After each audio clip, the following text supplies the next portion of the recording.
내가 여호와께 피하였거늘 너희가 내 영혼에게 새같이 네 산으로 도망하라 함은 어찌함인가. 악인이 활을 당기고 화살을 시위에 먹이며 마음이 바른 자를 어두운 데서 쏘려 하는도다. 터가 무너지면 의인이 무엇을 하랴. 여호와께서는 그의 성전에 계시고 여호와의 보좌는 하늘에 있으며 그의 눈이 인생을 통촉하시고 그의 안목이 그들을 감찰하시도다. 여호와는 의인을 감찰하시고 악인과 폭력을 좋아하는 자를 마음에 미워하시도다. 악인에게 그물을 던지시리니 불과 유황과 태우는 바람이 그들의 잔의 소득이 되리로다.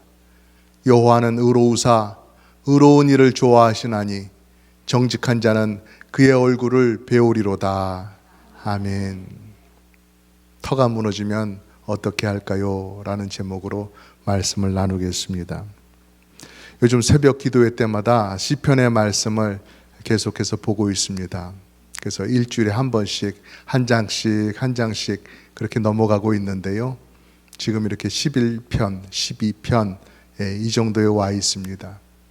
근데 이 앞부분에서도 보면은 악인들 때문에 마음 상해하고 괴로워하고 그래서 하나님 앞에 부르짖는 사람들이 참 많이 있다라는 것을 보게 됩니다. 여러 편의 시들이 그러한 시들로 되어 있어요. 그리고 오늘 나누는 오늘의 말씀도 그러한 내용이죠.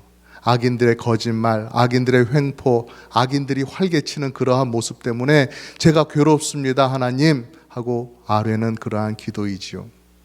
그러나 이것이 전부가 아닙니다. 이 시편의 뒤를 보면 시편이 끝마치기까지 앞으로도 계속해서 그러한 악인들의 행태가 그리고 그로 인해서 괴로워하는 시들이 많이 나온다고 하는 사실을 우리가 볼 수 있습니다. 듣기 좋은 꽃노래도 한두 번이라고 하는 말이 있잖아요. 그런데 왜 이렇게 시편에는 이렇게 성경에는 많은 그런 악인들의 이야기, 그것으로 괴로워하는 똑같은 주제처럼 보이는 그러한 신들이 그렇게 많을까요? 어떻게 생각해 보면 우리가 살아가는 이 세상은 바로 그러한 곳이다 라는 것을 알게 해주는 것 같습니다. 우리의 경우를 봐도 그렇잖아요. 우리가 100년의 시간을 산다고 할 때에 별의별 종류의 악한 사람들, 악한 일들 많이 보게 되잖아요. 그래서 어떤 사람을 볼 때, 야, 저 사람은 정말 안 되겠다. 하나님께서 저 사람을 좀 손 좀 봐주셔야 되겠다. 이런 생각이 막 저절로 드는 그런 사람들도 있잖아요. 우리가 자주도 아니고 1년에 딱 한 번만, 딱 한 사람만 그런 사람을 만난다 할지라도 우리가 평생 살아가면서 만나게 되는 악인들은 몇 명이나 될까요? 수십 명이 되지 않겠어요? 그것이 우리가 살아가는 이 세상이라는 것이죠. 그래서 시편뿐만 아니라 이 성경 전체가 그러한 내용으로 가득 차 있습니다. 인간의 죄악의 문제이지요. 성경에 가득한 하나님의 영광, 하나님의 구원, 그런 것이 아름다운 꽃처럼 피어 있다고 한다면 그 꽃이 뿌리를 받고 서 있는 그 밑에 흙, 그 밑에 땅은 인간들의 참혹함, 비참함, 죄악으로 이루어져 있다. 우리가 이렇게 볼 수 있다라는 것입니다. 그래서 성경의 어느 한 부분도 인간의 죄악과 상관이 없는 부분은 없다라고 볼 수가 있는 것이겠죠.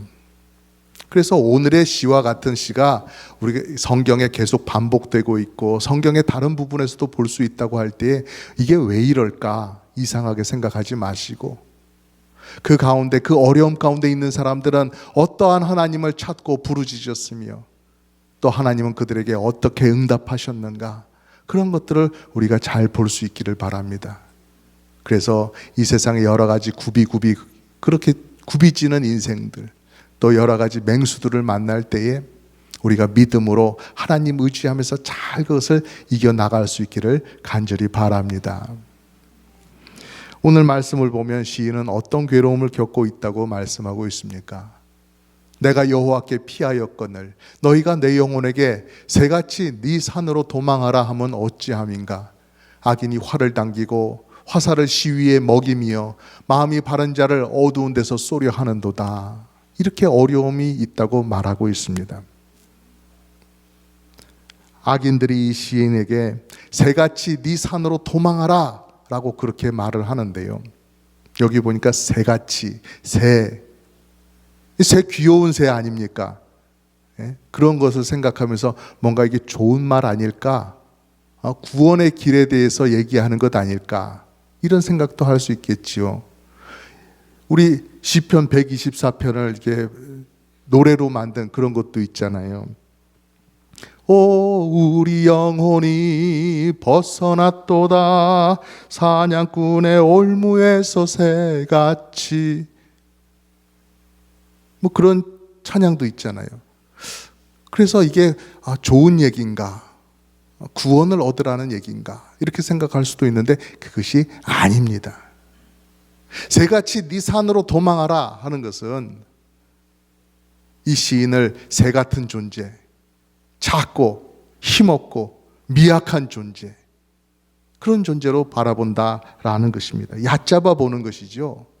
자신을 지킬 힘이 없는 그런 존재에게 허이 하면은 깜짝 놀라서 도망갈 수밖에 없는 그런 존재로 보고 있다라는 거예요. 그러니 빨리 도망가서 저 깊은 산 속에 들어가 가지고 거기서 찍소리도 내지 말고 숨어 있어라, 거기 처박혀 있어라, 그렇게 말하는 것이에요. 또 시인이 어떤 비유로 자기가 위험을 당하고 있다고 그렇게 말합니까? 마치 어두운 데서 조용히 숨어 있는 악인이 활을 꺼내 들고 그 활에 화살을 딱 장전을 해가지고 쫙 잡아 당기고 있는 그런 모습, 그런 지경이라고 말하고 있는 거예요. 그렇게 당긴 화살, 그 화살 끝이 어디를 향하고 있습니까? 이 시인의 가슴을 향하고 있겠죠. 아주 팽팽히 당긴 그 화살을 딱 놓기만 하면은 그 화살이 날아가 가지고 이 시인의 가슴에 꽂힐 거예요. 시인의 가슴이 뚫려 버릴 거예요. 우리는 요즘 이 세상에서 이 화살이 얼마나 파괴력이 큰지 우리는 잘 경험하지 못하지요. 그러나 이 옛날에는 이 화살이라고 하는 것은 마치 총과 같이 대단한 살상 무기였습니다. 그러니까 이 시인이 얼마나 괴롭고 위태로운 상황에 빠져 있는가, 우리가 그걸 충분히 생각해 볼 수 있는 것이죠. 오늘날로 말하자면 마치 내 뒤에서 누군가가 총을 장전을 해가지고 방아쇠를 당기기만 하면 총알이 나갈 수 있도록 그렇게 해가지고 내 뒤통수에 딱 대고 있는 것과 같은 그러한 기분이다라고 하는 것이겠지요. 시편에 보면은 많은 시들이 있고 또 그 가운데는 누가 이 시를 썼는지 딱 단정해서 말하기 어려운 그런 시들이 있는데요. 그러나 오늘의 시는 어떻습니까? 이 시인의 저자는 다윗이다, 다윗의 시다 이렇게 써져 있습니다. 그래서 우리가 생각해 볼 수 있는 것입니다. 지금 이 상황이라고 하는 것이 다윗이 사울 왕을 피해서 쫓기고 도망갈 때, 그럴 때를 배경으로 하고 있는 것이구나.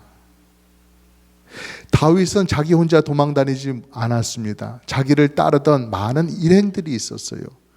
그래서 그들과 함께 있는 거처를 정한다고 하는 것이 쉽지 않은 문제였죠.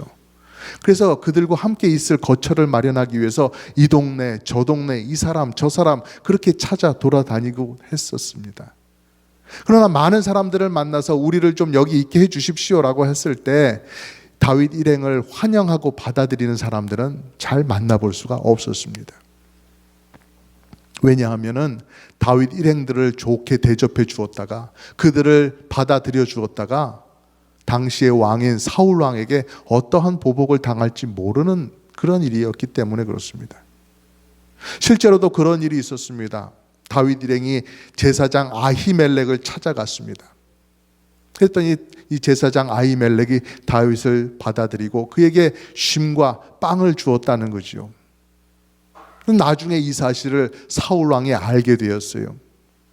분노한 사울 왕이 이 다윗 일행과는 아무 상관도 없는 이 아히멜렉과 그 제사장들 85명이나 되는 제사장을 단번에 죽여버렸다는 것이죠.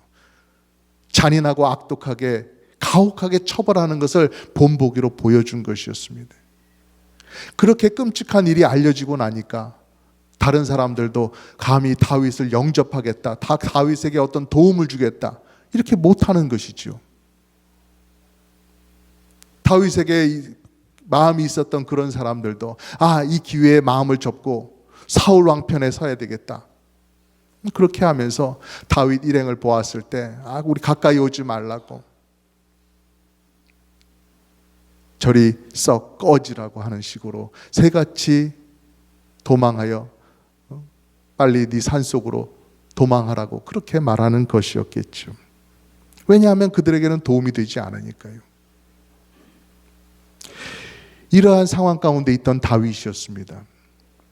여러분, 다윗이 어떤 사람이었습니까? 이러한 일을 당하기 직전에 다윗은 이스라엘을 구하기 위해서 장군이 되어서 전쟁터를 휩쓸던 그러한 사람이었습니다. 이스라엘을 지키기 위해서 목숨을 걸고 전쟁터에 나가서 싸웠던 그러한 장군이었다는 말입니다. 그리고 또 사울 왕의 사위이기도 했지요. 그런데 하루아침에 상황이 바뀌어서 사람들이 새같이 네 산으로 도망하라고 이러한 모진 말을 듣게 되는 것입니다. 그러니 다윗의 마음이 얼마나 비참했을까요? 얼마나 억울했을까요?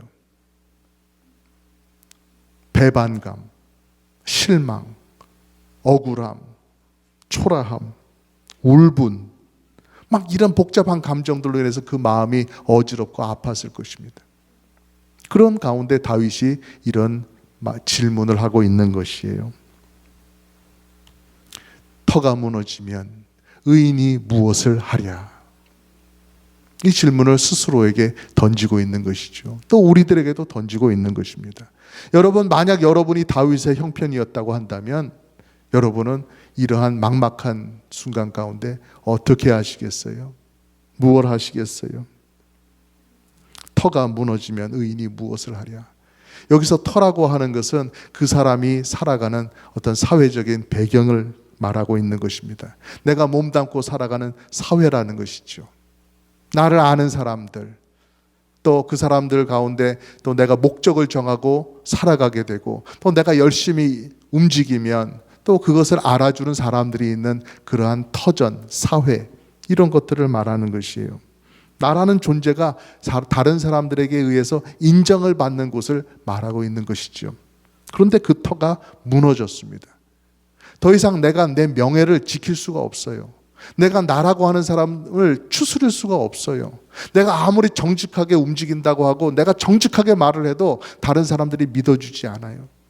다른 사람들이 거짓말로 나를 모욕하고 조롱하고 나를 핍박하고 못살게 군다라는 것입니다.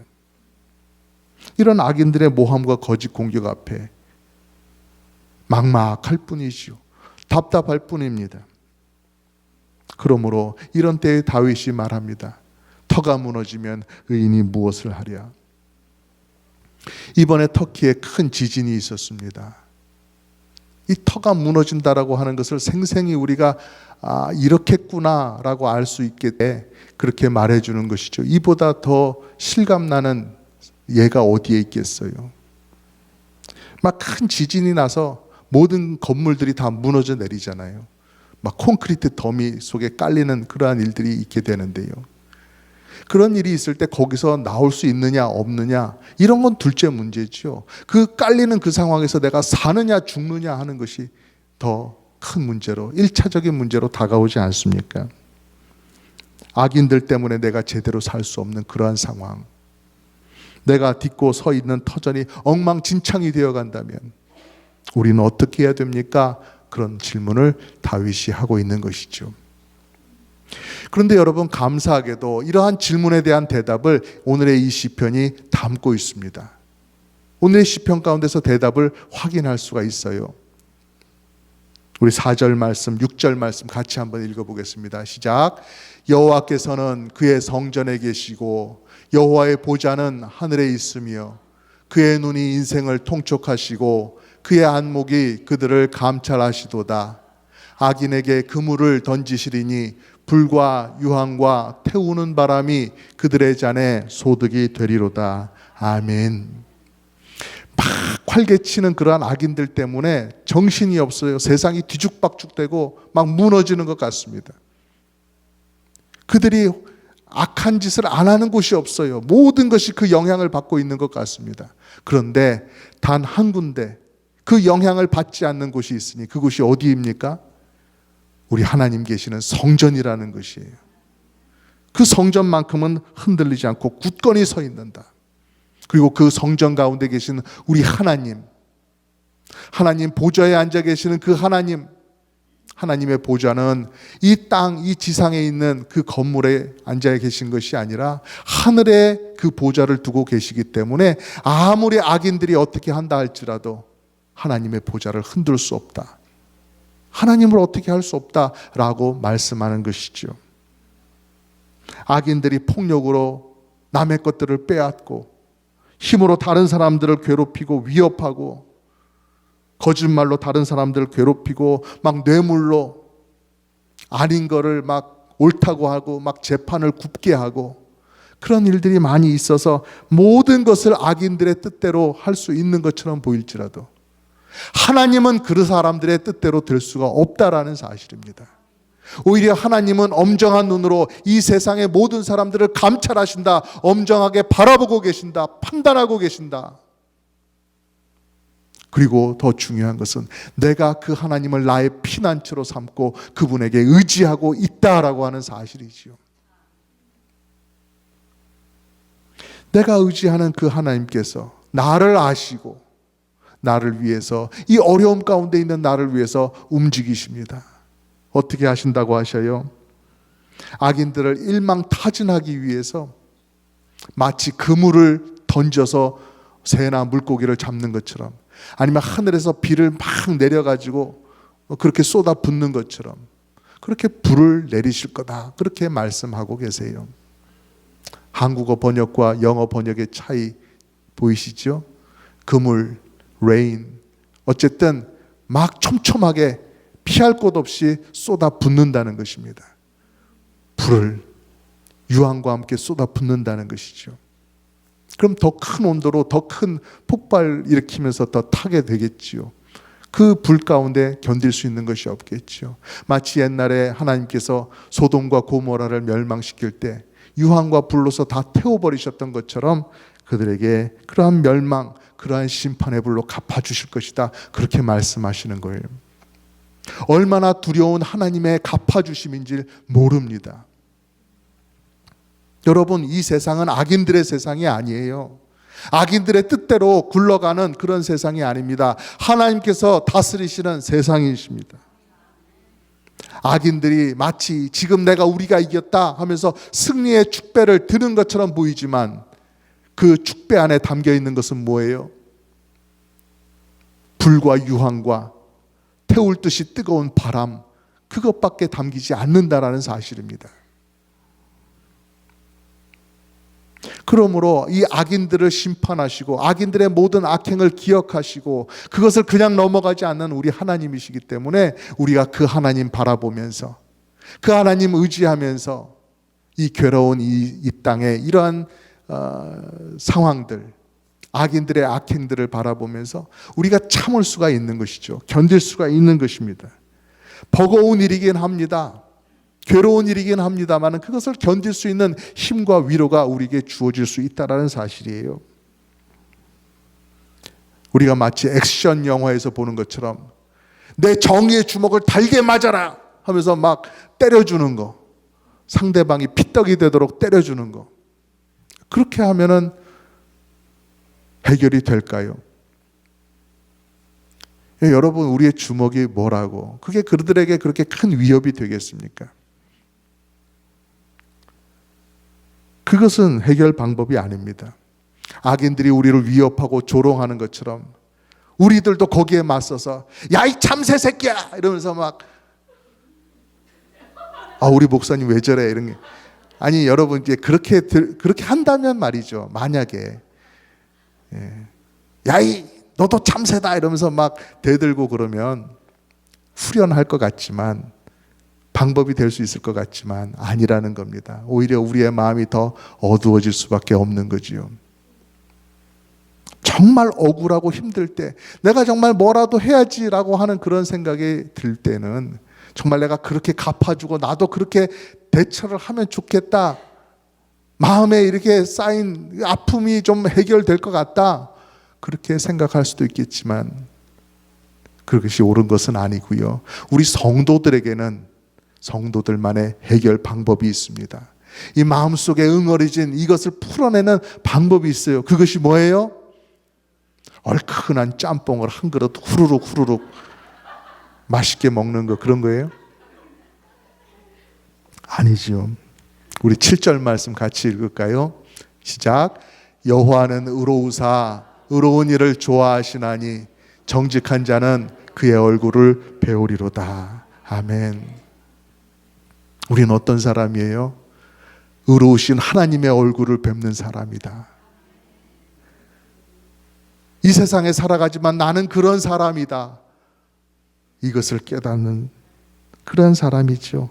이러한 특권을 내게 주셨음을 알고 오늘도 내일도 하늘에 계시는 하나님의 아버지의 얼굴을 뵈면서 살아가는 겁니다. 이게 방법이에요. 아니, 눈에 보이지 않는 하나님을 어떻게 뵐 수 있겠습니까? 예, 성령님께서 인도해 주시는 가운데 우리의 모든 마음을 다해서 예배를 드릴 때, 그때 우리는 하나님 아버지의 얼굴을 뵐 수가 있는 거예요. 내 감정, 내 욕망, 이런 거 다 내려놓고 하나님 앞에 엎드려서 깊은 기도 가운데 또 말씀 안에 깊이 들어갈 때, 그때 우리가 하나님을 만나게 되는 것입니다. 내 손잡아 인도해 주시는 그 하나님을 뵙게 되는 것이죠. 그래서 자꾸 하나님 뵙고 내 마음속에 하나님께서 주시는 그 성도의 영광, 또 그 구원의 은혜, 하나님의 사랑, 이런 것들로 가득가득 채우게 되면 자꾸만 우리를 향해서 밀려 들어오는 그런 분노, 두려움, 증오, 초라함, 이런 것들을 우리가 밀어내고 극복해 나갈 수가 있는 것입니다. 이것이 이 악인들이 판을 치는 세상을 살아가는 성도의 방법이고요, 승리하는 성도의 모습이라는 것이죠. 성도의 이김은 바로 이런 것입니다. 하나님의 자녀는 이렇게 살아야 됩니다. 그래야 악인들이 만들어 놓은 이런 세상, 이런 상황 속에 갇히고 찌그러진 채로 그렇게 살아가는 성도가 되지 않을 수 있는 것입니다. 악인들이 지나가면서 막 뿌려놓은 여러 가지 고민거리, 감정의 찌꺼기들, 그런 것들을 받아가지고 막 괴로워하면서 죽겠다 이러고 살아가지 않을 수 있게 되는 거예요.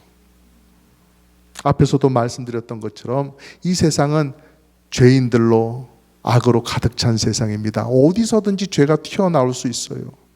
내 옆에서도 또 내 속에서도 나올 수가 있는 것이죠. 그 세상 속에서 어떻게 살아야 됩니까?